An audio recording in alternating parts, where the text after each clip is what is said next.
Adapun secara bahasa, jujur itu adalah yadullu ala quwwatin fi syai'i qawlan wa ghairuhu. Ya, aslu sidqi, pada dasarnya kata jujur itu ataupun jujur itu merupakan sesuatu yang menunjukkan kekuatan. Jadi menunjukkan kekuatan pada sesuatu, baik ucapan maupun yang lainnya, maupun aktivitas. Nah, ini adalah makna jujur secara bahasa. Sehingga orang yang jujur itu adalah orang yang kuat, ya, secara perkataannya ini kuat, nggak mudah goyang. Orang kalau jujur maka dia konsisten, Pak. Tapi kalau orang berbohong pasti ditanya statementnya akan berubah-ubah, Pak, ya. Ini ciri di antara orang yang tidak jujur, karena dia nggak kuat. Secara aktivitas dia juga kuat. Pedagang, ya, kalau dia jujur maka dia pedagang yang kuat. Artinya tidak akan melakukan kecurangan, ya, karena dia yakin dengan kualitas barang yang dia miliki. Tapi kalau nggak jujur, nah, maka dia akan membuat kecurangan-kecurangan, ya, demi menutupi kekurangan yang ada pada barangnya, gitu, Pak, ya. Ya, misalkan jualan buah yang rasanya asam tapi dibilang manis, berarti kan ini lemah, berarti kualitasnya lemah. Orangnya lemah, barangnya juga lemah, sehingga ditutupi dengan kebohongan. Tapi kalau orang yang jujur, ya jual apa adanya, ya jual apa adanya. Nah, ini salah satu di antara makna secara bahasa. Adapun secara istilah adalah, kemarin sudah kami sampaikan, yang namanya jujur itu adalah mutabaqatul qaul. Ya, mutabaqatul qaul atau mutabiqatul qaul adalah kesesuaian antara ucapan al-dhamira dengan hati. Jadi ucapan dengan hati sesuai, ya, isi hatinya A yang diucapkan A, B seperti itu. Wal khabaru anhuma, dan juga nilai dari statement yang disampaikan. Artinya jujur ini berarti harus mencakup 3 hal, ya, mencakup 3 hal rukunnya. Sesuatu yang ada di dalam hati, sesuatu yang diucapkan, ya, kemudian statement yang dia sampaikan. Ketika salah satunya tidak memenuhi syarat, ya, maka tidak bisa dikatakan sebagai perkataan yang jujur, perkataan yang benar. Maka ini dikatakan sebagai perkataan yang dusta. Sebagaimana perkataan orang munafik, persaksian orang munafik yang mengatakan bahwasanya Rasulullah, Nabi Muhammad SAW adalah Rasulullah. Innaka la Rasulullah. Ya, mereka bersaksi bahwasanya Nabi Muhammad adalah Rasulullah. Ini perkataan yang benar, Pak. Tapi mereka nggak jujur. Ya, karena apa yang ada dalam hati dengan yang diucapkan beda. Secara keyakinan, ia tidak meyakini Nabi Muhammad sebagai Rasulullah, sebagai utusan Allah. Begitu juga perkataan orang-orang kafir, ya, misalkan kalangan Nasrani. Mereka mengatakan adalah, misalkan Isa adalah putra Allah, Isa adalah anak Allah, ya, subhanallah, ya. Hadirin yang dirahmati Allah Subhanahu wa taala, ini juga tidak bisa kita katakan sebagai perkataan yang benar. Ini perkataan yang dusta. Kenapa? Karena walaupun mereka menyampaikan apa yang ada dalam hati mereka, ya, keyakinan mereka tetap yakin bahwasanya Isa adalah putra Allah. Kemudian mereka ucapkan, sampai sini sesuai, Pak, ya. Sampai taraf ini sesuai. Mereka mengucapkan apa yang mereka yakini.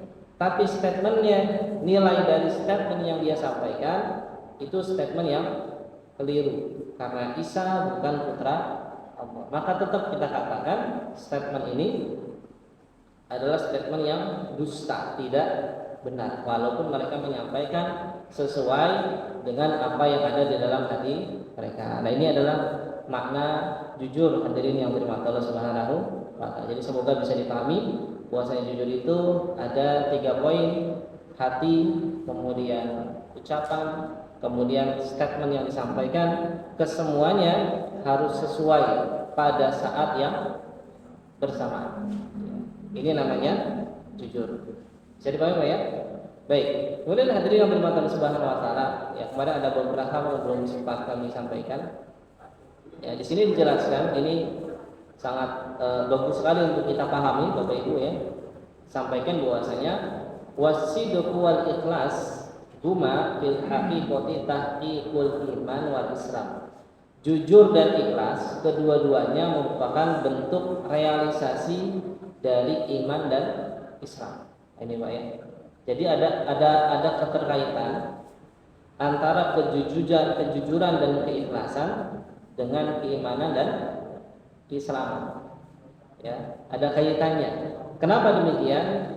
Fa innal mudhahirina lil Islam yanqasimuna ila mu'minin wa munafiqin. Karena orang yang secara dohirnya, nampaknya, ya, secara casing itu beriman, itu sebenarnya dibagi menjadi dua. Ada yang mukmin, ada yang munafik. Apa yang membedakannya? Nah, yang membedakannya tadi kejujuran. Nah, makanya kejujuran itu dikatakan oleh para ulama merupakan asasul iman. Ya, jujur itu adalah fondasi keimanan. Jadi keimanan itu tidak akan kokoh kalau tidak ada kejujuran. Kalau masih ragu, nah ini namanya imannya nggak kokoh, imannya tidak kuat. Nah, makanya di dalam Al-Quran, Bapak dan Ibu yang dirahmati Allah Subhanahu Wa Taala, kalau kita baca Quran ya Bapak Ibu, ketika Allah Subhanahu Wa Taala menyebutkan kata iman, ya, atau hakikat keimanan, ya, hakikat keimanan, maka Allah akan mensifatinya dengan as-sidq, dengan kejujuran. Bapak Ibu kalau mungkin rajin baca Quran, setiap kali mengalami ayat tentang hakikat keimanan, maka pasti Allah Subhanahu Wa Taala akan mensifati keimanan tersebut dengan jujur. Jadi keimanan yang hakiki, ya, keimanan yang hakiki itu adalah keimanan yang jujur, ya, keimanan yang jujur. Misal hadirin yang dirahmati Allah Subhanahu Wa Taala, dalam Quran surat Al-Hujurat, ya, ayat yang ke-14 dan ke-15. Dalam Quran surat Al-Hujurat ini ayat yang menyatakan dengan jelas, ya, bahwasanya hakikat keimanan, iman yang benar-benar, ya, yang kokoh itu adalah iman yang jujur. Di mana Allah Subhanahu Wa Taala berfirman, qalatil aqrab, ya, orang-orang Arab Badui mengatakan, amanna, kami telah beriman. Ya, kami telah beriman. Qul lam tu'minu. Allah berfirman kepada Nabi Muhammad, wahai Muhammad, katakan kepada mereka, kalian belum beriman. Jadi ikrar mereka Bapak Ibu, ucapan mereka, ikrar mereka, ya, yaitu amanna, kami telah beriman, itu ditolak sama Allah, tapi tidak secara totalitas, tidak.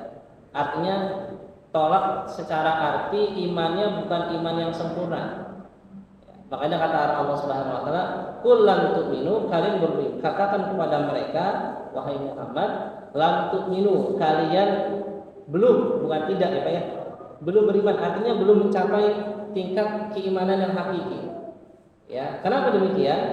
Kata Allah Subhanahu Wa Taala, qulu aslamna, katakanlah aslamna, kami telah berislam. Jadi Islam dengan iman dibedakan Pak. Ya, Islam nanti saya jelaskan ya. Saya bacakan dulu ayatnya. Walakin qulu aslamna. Tapi katakanlah, jangan katakan kami beriman, tapi katakan kami telah berislam. Beda, iman dengan Islam kalau secara spesifik beda.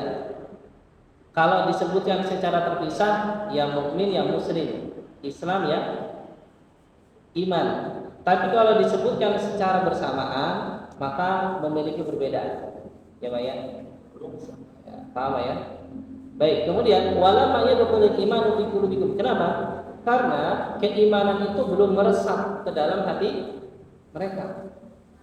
Ya, mereka baru dikatakan orang Islam saja, Pak. Ya, baru kata orang Islam saja.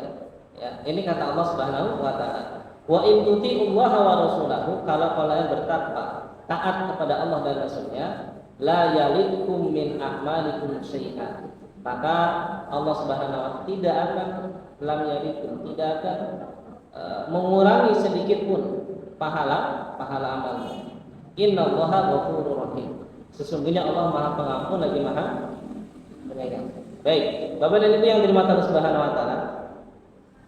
Dalam ayat ini Allah membantah, Pak ya. Bisa kita katakan membantah ikrar dari orang-orang Arab Badui. Jadi kisah ini adalah kisah tentang ini, Pak. Tentang masyarakat Arab yang tinggal di Jazirah Arab di sekitar Mekah setelah peristiwa Fathu Mekah. Ya, kalau Bapak Ibu yang mungkin sudah pernah belajar sirah atau mungkin di rumahnya punya buku sirah Nabawiyah, silakan dibuka. Ya, apa yang terjadi setelah peristiwa Fathu Mekah? Ya, Fathu Mekah itu bisa kita katakan ya pembukaan kota Mekah yang sebelumnya adalah negeri kafir, negeri musyrik. Ada kurang lebih sekitar 360 berhala di sekitar Ka'bah. 360, Pak. Ini kan banyak. Termasuk di dalamnya ada. Setelah peristiwa Fathu Mekah bersih dari segala macam berhala. Kapan peristiwa tersebut? Ya ketika peristiwa Fathu Mekah. Jadi bisa dikatakan orang kafir Quraisy nyerah. Ya, selama ini mereka zalim, selama ini mereka menindas kaum mukminin, puncaknya pada Fathu Mekah mereka nyerah. Ya, tidak bisa melawan, tidak ada perlawanan yang berarti. Ya, tidak ada perlawanan yang berarti. Semua tunduk kepada keputusan Rasulullah SAW. Nah, setelah peristiwa Fathu Mekah, hadirin yang dirahmati semua, ini kan geger, Pak. Orang-orang Arab di sekitar Mekah kan banyak, Pak. Ya kan? Orang Arab yang menyembah patung kan gak cuma yang di Mekah, Pak, tapi di sekitar Mekah juga sama ada. Mereka penyembah berhala. Geger, Pak. Ya, Mekah sudah berada di bawah kekuasaan Nabi Muhammad dan kaum muslimin. Ya, sudah menjadi Darul Islam, sudah menjadi negeri Islam. Itu sekitar sekitar Mekah geger, Pak. Ya, akhirnya dikisahkanlah oleh Allah Subhanahu wa taala dalam Quran surah An-Nasr, idza jaa nasrullah wal fath. Apabila telah datang nasrullah, pertolongan Allah, wal fath, ya Fathu Mekah maksudnya.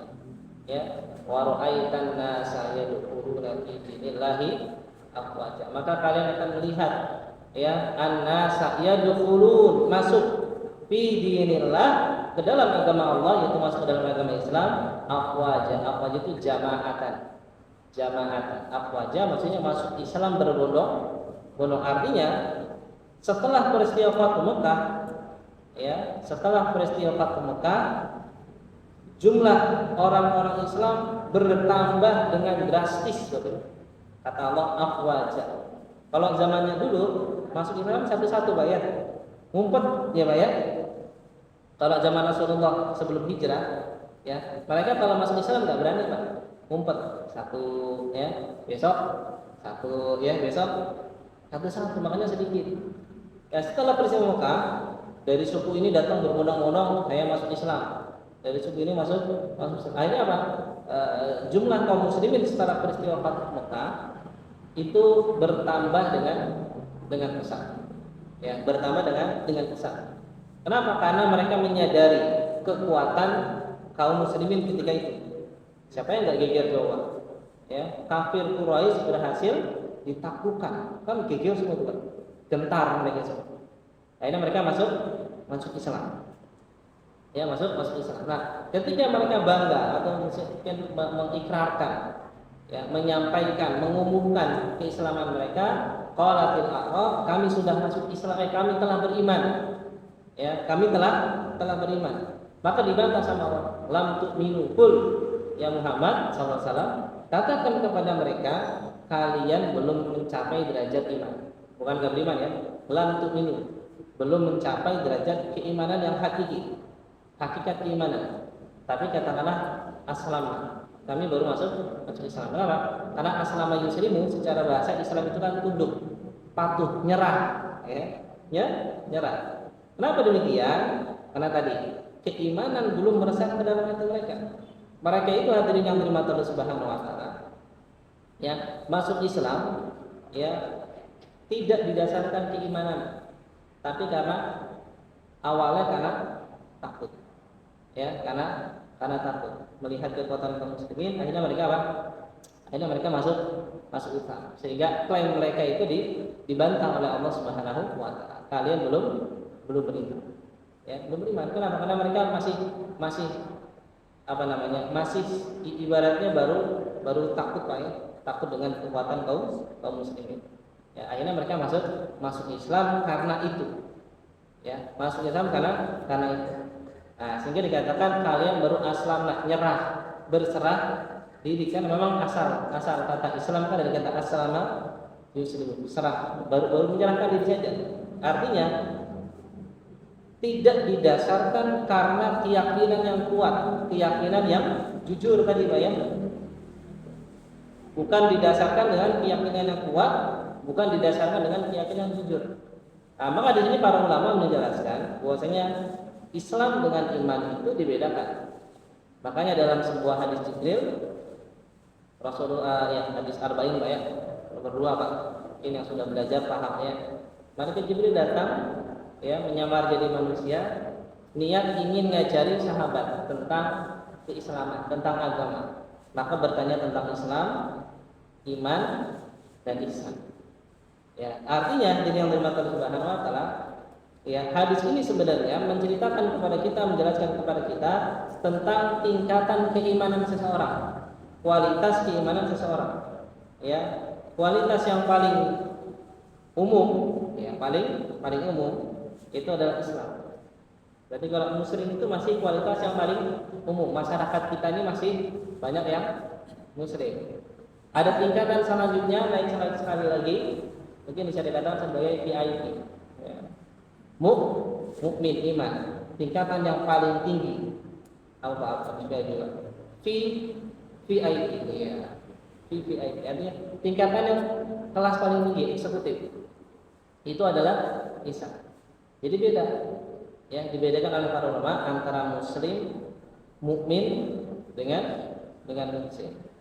Nah, Islam itu hadirin yang dirahmati Allah Subhanahu wa taala. Sebagaimana dijelaskan oleh para ulama adalah terkait dengan amalan-amalan atau syariat-syariat yang sifatnya zahir, yang sifatnya nampak, sholat, zakat, puasa, sedekah ini kan nampak. Ya, syahadat. Ya, artinya kalau ada orang sholat berarti secara zahir ini orang Islam. Ya, kalau ada orang misalkan kok haji, ya jelas dia orang Islam secara zahir Pak. Jadi secara luar, tampak luarnya, casingnya itu Islam dengan mengamalkan amalan zahir tadi. Syahadat kan amalan zahir bisa dilihat, ya bisa dilihat. Coba ya. Jadi amalan-amalan sifatnya zahir yang nampak ini adalah amalan-amalan yang terkait dengan Islam. Tapi kalau iman, ini tadi kaitannya dengan hati. Iman adalah amalan hati. Jadi kalau baru nampak luarnya saja, ini baru Islam. Nah, sehingga hadirin yang dirahmati Allah Subhanahu wa taala, ya, ketika seseorang sudah mencapai derajat keimanan, ini berarti sudah levelnya amalan yang sifatnya amalan hati. Makanya kata para ulama, amalan hati itu lebih dahsyat daripada amalan zahir. Bahkan kata para ulama, rubba amalin saghirin tukabbiruhu niyyah wa rubba amalin kabirin tusaghiruhu niyyah. Bahkan kata para ulama, besar kecilnya pahala tergantung hati. Kata para ulama, betapa banyak ya rubba amalin saghirin, amalan yang sepele, kecil Pak, menjadi besar, menjadi dahsyat karena niat, karena hati. Wa rubba amalin kabirin, dan betapa banyak amalan yang besar, luar biasa besarnya, menjadi apa? Menjadi kecil karena niat. Nah, jadi amalan zahir ini ketika diamalkan akan menjadi banyak pahalanya ketika dilandaskan dengan keimanan. Paham ya? Nah, jadi kalau orang Islam hadirin yang dirahmati Allah Subhanahu wa taala, salat, ya, Kemudian kalau ada orang sholat, zakat, puasa, haji dan sebagainya, ini Islam. Ya, Islam. Ya, baru tingkatan Islam. Nah, ketika mereka mengamalkan hal-hal tersebut, amalan-amalan zahir tadi dilandaskan karena keimanan. Makanya kalau dalam hadis puasa kan man shoma ramadhana imanan wa ihtisaban, kan gitu Pak ya. Gitu Pak. Ya, imanan wa ihtisaban ghufira lahu ma taqaddama min dzambi. Kalau sudah dilandaskan dengan keimanan, itu baru namanya orang beriman. Jadi kalau ada orang sholat karena dia yakin keimanan, dia baca hadis tentang sholat, keutamaan sholat, tanha 'anil fahsya'i wal munkar, keutamaan sholat akan ditolong oleh Allah, wasta'inu bis sabri was sholat. Baca lagi dia sholat jamaah. Kenapa sholat jamaah? Karena kata Rasulullah sholat jamaah pahalanya lebih besar. Ini baru mungkin Pak. Jadi motivasinya, ya motivasinya adalah motivasi keimanan. Paham Pak? Nah, kalau ada orang sudah mencapai derajat ini baru dia dikatakan sebagai mukmin. Tapi kalau belum didasarkan motivasinya bukan karena keimanan, ini baru Islam. Ya mungkin mayoritas kita sini masih Islam Pak. Kenapa? Karena kita sholat ini kan jujur saja Pak ya, mungkin rutinitas. Hadir hati nggak Pak? Dihadirkan nggak hati kalau kita sedang sholat ini, ketundukan, kepatuhan, karena kita butuh, karena kita ingin sholat, karena kita butuh dengan sholat, karena kita tergiur dengan pahala-pahala yang dijanjikan oleh Allah. Kalau kita tergiur baru kita insya Allah iman. Tapi kalau sekedar rutinitas, ya Pak ya, kalau sekedar rutinitas ya kita baru masih Islam. Artinya apa? Ya artinya cuma gerakan saja, gerakan seremonial, ada ucapan dan segala macam. Tapi apa? Tidak berdampak. Nah, ini masih apa? Masih Islam. Masih Islam. Tapi kalau sudah dilandaskan dengan yang namanya keimanan, maka ini dikatakan sebagai orang yang beriman. Paham ya? Nah, orang sedekah, kenapa sedekah? Ya karena saya ingin mendapatkan fadilah, keutamaan sedekah, pahalanya 700 kali lipat. Ya, pahalanya 700 kali lipat. Makanya hadirin yang Allah Subhanahu wa taala, ibadah-ibadah itu ya adalah ibadah-ibadah yang dimotivasi oleh Allah Subhanahu wa taala dengan motivasi akhirat. Ya Pak ya, dengan motivasi akhirat. Mayoritas Pak. Ya. Mayoritas seperti itu. Sedekah motivasinya akhirat. Jangan sedekah karena pengen kaya. Ini baru Islam ini namanya. Enggak benar, ya. Masa sedekah pengen kaya? Ya, sedekah 1 juta ya 700 kali lipat. Kalau 1 juta ini jadi insya Allah nanti dapat duit dari Allah 700 juta. Ini rumus dari mana itu? Rumus dari mana? Ya. Sedekah sepeda biar dapat motor. Sedekah motor biar punya mobil. Yang mobilnya masih kijang biar dapat apa? Alphard gitu Pak ya. Nah ini nggak benar. Motivasinya dunia. Tapi ini tetap muslim. Kenapa? Karena dia mengamalkan sedekah. Paham Pak? Jadi kalau orang sedekah dia muslim. Tingkatannya sudah mukmin atau tidak kita nggak tahu karena yang menilai Allah. Makanya kita nggak boleh menilai keimanan seseorang. Kalau muslim boleh. Ada orang sedekah, oh berarti muslim. Ya, ini orang iman enggak. Iman itu yang tahu ya hakikatnya adalah Allah. Kita nggak ada yang tahu. Keimanan orang lain nggak ada. Yang tahu cuma Allah Subhanahu. Ini Pak. Nah, kemudian tingkatan yang paling tinggi ada yang namanya apa? Ihsan. Ya. Ihsan ini udah tingkatan yang paling tinggi. Ini kualitas sudah. Ya, jadi kalau ada orang ibadah, ya, motivasinya adalah motivasi dalam hati keimanan, kemudian dilaksanakan dengan bentuk yang terbaik, ini baru namanya ihsan. Itu paling tinggi Pak. Ya, sudah paling tinggi. Kemudian bagaimana kualitas ibadah yang paling baik? Ya, paham? Ini kita sedang naik Pak. Tadi muslim, kemudian mukmin, kita mau naik lagi ke muslim. Kalau kita mau naik lagi ke tingkatan yang ihsan, kita mau menjadi orang yang ihsan derajatnya para sahabat, ya para nabi, ya derajatnya ihsan itu kan sulit Pak. Untuk naik dari Islam ke mukmin saja masih berat. Ya masih berat. Nah, untuk naik ke sini berarti hubungannya dengan kualitas.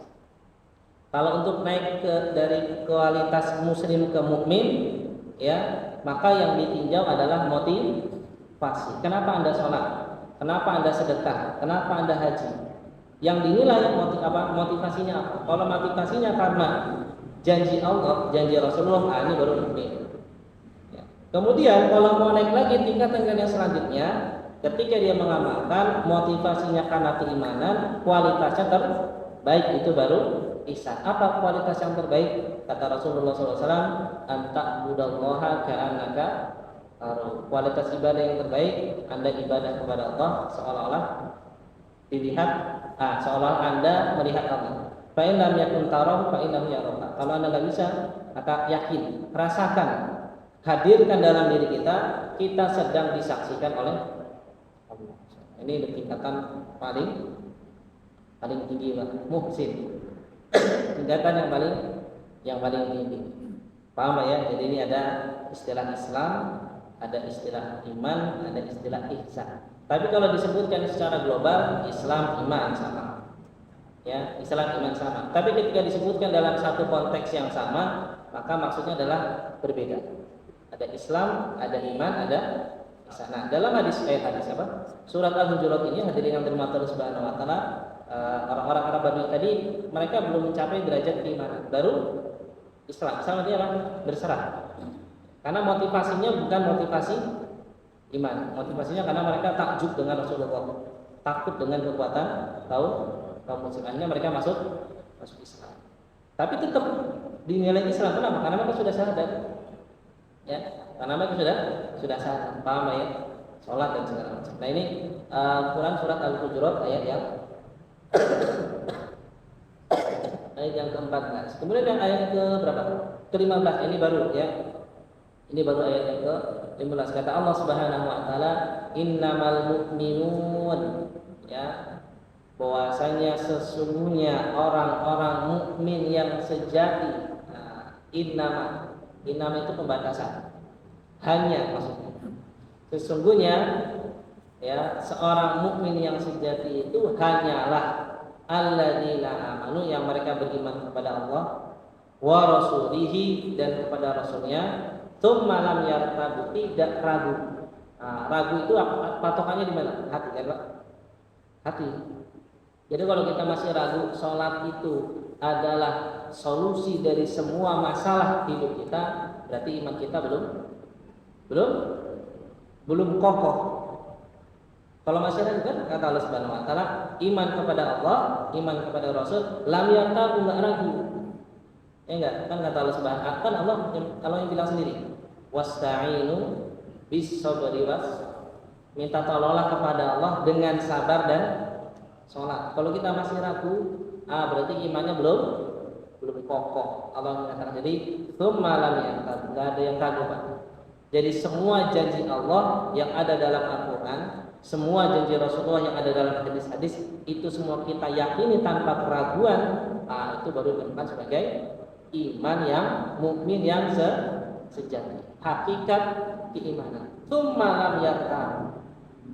Ya. Kemudian kata Allah Subhanahu wa taala, wajahadu bi amwalihim wa anfusihim, dan mereka berjihad dengan apa? Dengan harta dan jiwa mereka. Karena kan kalau jihad modalnya dua, Pak. Jihad itu modal yang pertama harta, yang kedua jiwa, nyawa.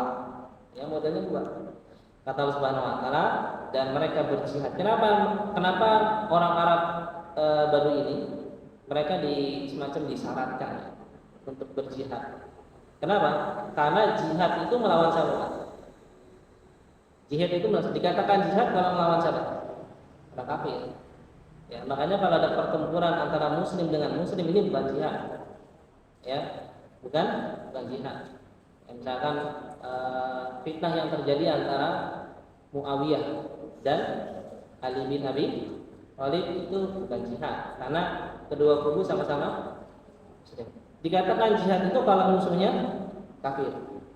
Nah, untuk membuktikan anak Anda, kalian wahai orang Arab Badui, bahwasanya kalian itu imannya jujur, ya sudah beriman, berarti kan kalau sudah beriman ya sudah meninggalkan kekufuran, meninggalkan akan ayo ikut jihad. Karena kalau dia jihad berarti dia jujur dengan keimanannya bahwasanya dia itu sudah masuk Islam dan membenci kekafiran. Tapi kalau nggak mau ikut jihad, ya berarti hatinya masih ada condong kepada kekafiran. Jadi disyaratkan apa? Disyaratkan kata Allah Subhanahu wa taala. Buktinya ini konteksnya di zaman itu Pak ya. Konteksnya di zaman itu mereka disuruh ikut perang, wajahad. Karena dengan dia ikut perang, berarti kan yang dimusuhi orang kafir. Ya enggak? Jadi mereka sudah membenci kekufuran, ini baru dikatakan orang yang beriman. Nah, baru di ayat yang terakhir di petikannya kata Allah Subhanahu wa taala, ulaika humus shadiqun. Nah, ini yang tadi saya sampaikan bahwasanya ketika Allah Subhanahu wa taala ya berbicara tentang hakikat keimanan, ya, keimanan yang sejati Allah akan menisbatkan, mensifatinya dengan jujur, siddiq. Kata Allah Subhanahu wa taala, ulaika humus shadiqun. Mereka itu orang-orang yang shadiq. Shadiq pada apa? Jujur. Jadi amalannya namanya sidqu, orangnya disebut shadiq. Baru dikatakan Allah Subhanahu wa taala, ulaika humus shadiqun. Mereka lah itu orang-orang yang jujur. Jadi antara keimanan ya dengan kejujuran itu ada saling keterkaitan. Sehingga Allah Subhanahu wa taala ketika ingin berbicara tentang hakikat keimanan, ya iman secara hakiki, maka dikaitkan dengan kata-kata jujur. Orang yang jujur dengan keimanan. Maka inilah hadirin yang bermata Allah Subhanahu wa taala yang perlu kita perhatikan. Maka kita bisa mengoreksi Pak sekarang Pak ya, syariat-syariat yang sehari-hari kita jalani. Kita lihat ini motivasinya apa? Apakah selama ini kita melaksanakan ibadah hanya sebatas rutinitas, ya, hanya sebatas rutinitas, atau karena didorong dengan keimanan yang ada pada hati kita? Kalau masih rutinitas, nah itu berarti kualitas kita masih muslim, ya. Jadi cuma rutinitas saja tuh Pak, katakan sholat dari Allahu Akbar sampai salam, ya. Tidak ada kekhusyuan, ya. Tidak ada hadirnya hatinya kosong, tidak ada motivasi yang sifatnya adalah ukhrawi, cuman sekedar rutinitas, ya. Sholat zuhur nanti jam setengah 4 sholat asar, ya, jam 6 nanti sholat cuman rutinitas saja Pak, ya. Tapi kalau ada Rasulullah itu ya, waktu sholat ditungguin, ya enggak, waktu sholat ditunggu, ya. Kalau kita kadang awal adzan seperti ada ini bisa adzan ya, khususnya kalau antara maghrib dengan isya, ya, maghrib dengan isya. Saya ini kebetulan maghrib wis isya lah, cepet temen ya. Itu kadang gitu Pak, berarti kan menandakan kita kayak semacam apa ya, terpaksa ya Pak. Ya, kalau kita masih terpaksa Pak, cuma karena itu wajib, ya artinya ya belum karena suatu kebutuhan, ya karena takut, ya itu masih apa? Masih. Nanti kalau ada didorong dengan apa? Dengan keimanan kepada Allah Subhanahu wa taala, nah, itu baru namanya iman. Jadi bukan karena rutinitas, ya, bukan karena rutinitas. Nah, ini maksud dari penjelasan para ulama. Saya bacakan lagi, wasidq wal ikhlas huma haqiqatan huma fil haqiqah tahqiqul iman wal islam. Jadi kejujuran dan keikhlasan itu juga merupakan keduanya secara hakikat merupakan bentuk realisasi dari keimanan. Termasuk ikhlas Pak. Ikhlas itu realisasi dari keimanan. Ya, orang kalau ikhlas itu insya Allah dikatakan sebagai orang yang jujur dan imannya bagus. Ya, tadi kan keikhlasan itu kan terkait dengan motivasi. Tidak ada yang disembunyikan. Jadi ketika dia beramal ya benar-benar untuk Allah Subhanahu wa taala. Ya, jadi ini makna dari perkataan para ulama. Kemudian di sini dijelaskan hadirin yang dirahmati Allah Subhanahu wa taala. Ulaika humus shadiqun. Ya. Mereka itu adalah orang-orang yang jujur, ya, orang-orang yang benar. Ya, maka hadirin yang dirahmati Allah Subhanahu wa taala, ya. Kejujuran adalah apa Pak? Pengakuan besar, pengakuan terbesar terhadap segala hal yang kita akui. Itu namanya kejujuran. Nah, orang yang jujur, ya, berarti kan memerlukan hujah, ya, memerlukan hujah itu apa? Bukti. Nah, bukti terbesar klaim keimanan, ya, hujah terbesar ataupun bukti terbesar keimanan yang merupakan itu adalah inti dari keislaman seseorang, ya, maka adalah dengan melaksanakan amal soleh, ya, dengan melaksanakan amal soleh. Sehingga antara kejujuran dengan amal soleh itu juga ada keterkaitan, ya, juga ada keterkaitan. Ketika kita beramal, itu juga salah satu di antara bukti kita beriman. Makanya kata para ulama apa ya? Al-imanu yazidu wa yanqus. Iman itu bisa bertambah dan berkurang. Yazidu bit ta'ah, bertambah dengan amalan ketaatan, ya, wa yanqus bil maksiat, dan berkurang dengan maksiat. Jadi iman itu bisa bertambah berkurang. Semakin kita banyak beramal, imannya bertambah. Ya. Semakin banyak maksiat, imannya berkurang. Makanya kan kalau setiap Jumat ittaqullaha haqqa tuqatih, itu diingatkan juga. Bertakwa kepada Allah. Kenapa? Karena dalam waktu antara Jumat yang satu dengan Jumat yang berikutnya, itu kan ada masa waktu 1 pekan. Nah, kita kan banyak maksiat tuh dalam 1 pekan. Ya, banyak maksiat, makanya diingatkan, ya, bertakwalah kalian dengan sebenar-benarnya takwa. Artinya sebenarnya salah satu di antara hikmah salat Jumat itu tadi Pak, untuk memperbarui keimanan, ngecas tuh Pak. Jadi salat Jumat itu ngecas. Ya, kapan waktunya ngecas itu minimal kan seminggu sekali. Ya, minimal kita dicas keimanan kita seminggu sekali karena diingatkan tentang ketakwaan, diingatkan tentang ketaatan, amal soleh dan segala macam. Nah, itu ngecasnya kapan? Ketika sholat Jumat. Makanya orang kalau nggak datang sholat Jumat 3 kali, itu kan dikunci sama Allah. Ya, man taraka salasa juma'in, barang siapa yang meninggalkan sholat Jumat 3 kali, ya, tahawunan biha, karena meremehkannya, toba Allahu ala qalbi. Toba itu semacam distempel, ditutup, ya, ditutup. Artinya kalau sudah ditutup hatinya, sulit menerima hidayah, ya, sulit menerima. Ya, karena sudah tutup, sudah ditutup. Nah, maka jadikan sholat Jumat kita itu kita lihat ya Pak, kita jadikan sebagai sebuah introspeksi Pak. Jadi bagaimana? Nah, ketika khotib mengatakan bertakwalah, ya, dengan sebenar-benarnya takwa, maka kita koreksi ini, kita setelah sholat Jumat, ya, setelah sholat Jumat ada perubahan atau tidak? Tambah semangat atau sama saja?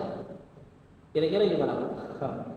Ini kan koreksi Pak, jangan sampai nanti kita jadi tadi cuman sebatas rutinitas. Makanya setiap kali kita ibadah kita ada yang namanya evaluasi. Itu sholat Jumat, ya. Ini boro-boro mau kita evaluasi, ya, khotibnya berkhutbah saja kita ngantuk. Ya Pak, setannya kuat ya Bapak ya. Malah Jumat ini memang setannya kuat, ya. Hanya orang-orang yang benar-benar kokoh, ya, yang bisa selamat dari. Maka evaluasi, ya. Jadi apa? Evaluasi. Ya, teman saya gitu Pak ya. Sholat Jumat itu tahunya cuma salam sama komat. Itu Pak. Jadi karena itu kadang Pak ya. Ketika imam belum naik mimbar, seger ngobrol Pak ya. Iya Pak ya, ngobrol segala macam, ya kan.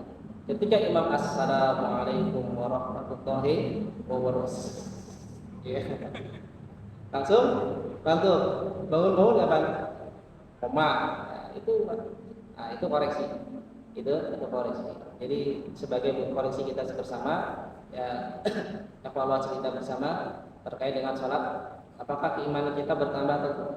Ya, kita keluar dari masjid ini setelah khutbah, setelah sholat Jumat, ada perubahan nggak? Ya, tambah semangat atau tidak? Ini salah satu di antara evaluasi yang penting, ya, dan perlu untuk kita lakukan.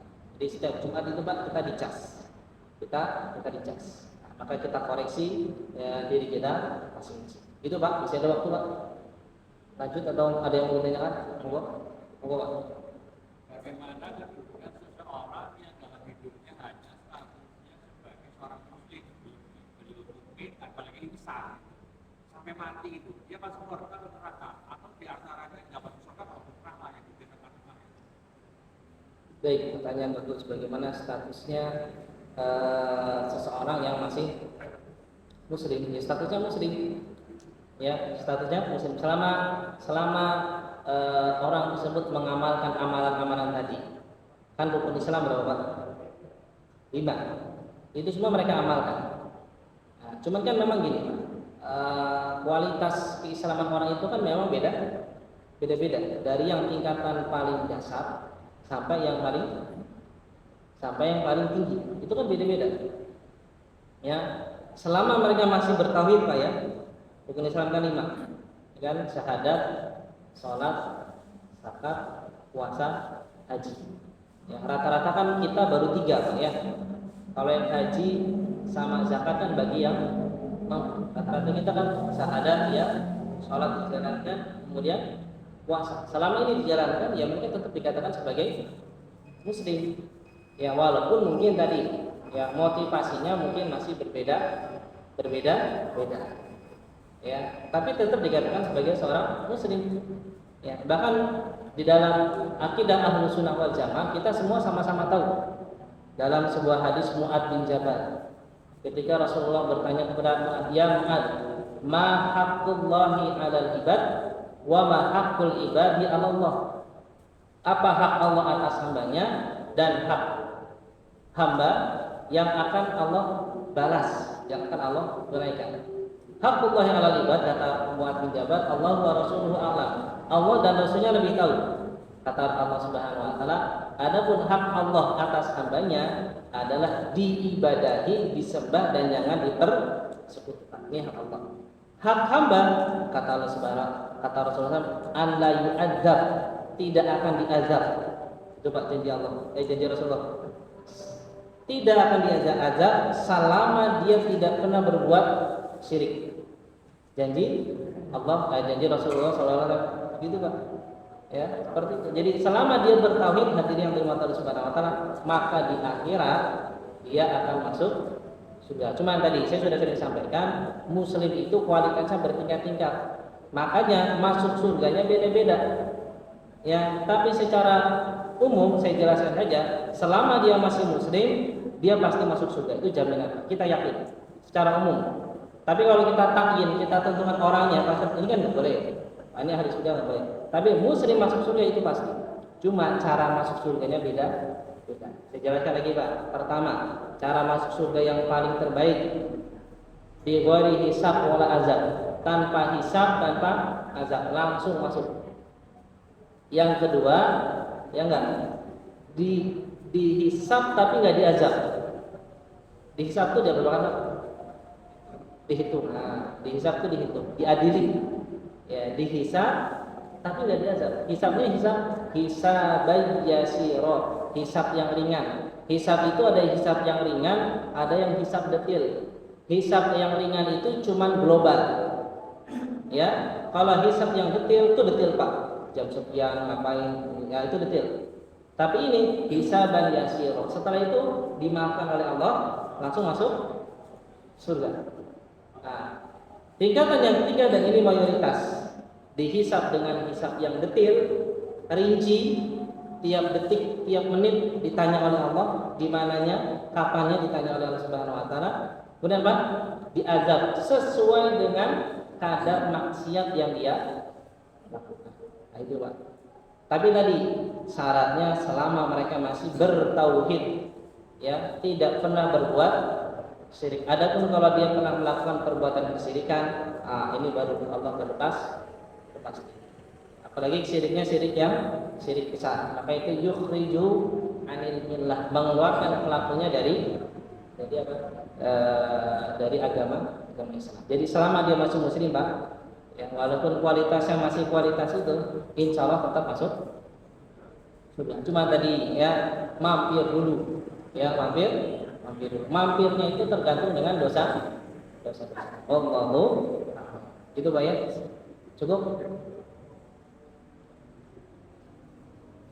Cukup Pak ya. Kalau tidak ada kita sudahi pembahasan kita. Insyaallah pertemuan yang selanjutnya kita bahas Quran surat At-Taubah. Tadi Quran surat Al-Hujurat Pak ya. Quran surat At-Taubah ayat ke berapa nih? 119. Insyaallah nanti di pertemuan yang akan datang kita membahas Quran surat At-Taubah ayat 119 tentang jujur juga Pak. Jadi sebelum masuk ke hadis kita bahas ayat-ayat itu.